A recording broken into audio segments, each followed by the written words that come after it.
Winter weather has made top headlines this week, but folks living in Fort Valley remember a very different weather event today. On this day, 46 years ago, an F2 tornado swept through parts of Peach County. Kayla Solomon spoke to the county's EMA director, who remembers what that day was like.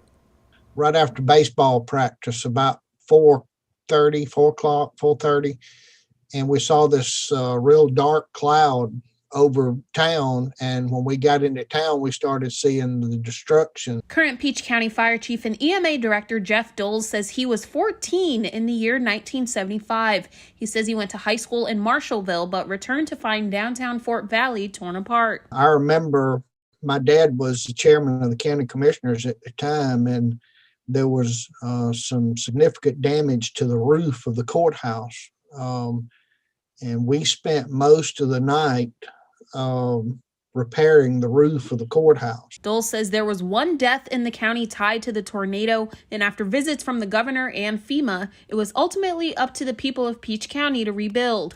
A lot of it was put on the locals and put on the people to help themselves. Dole says in the years that followed, the county was forced to reevaluate.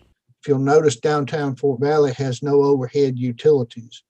Everything is underground now, so that ice and wind and tornadoes and things would not be as damaging to the electrical grid in the downtown area. Dole says there's also over 20 storm warning sirens that are computer controlled and go off when there's severe weather coming. But despite the advances they've made, locals still talk about that tornado of 1975.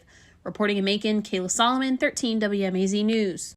Dole says there has been a handful of tornadoes since he became EMA director, but the county is better equipped to deal with the aftermath.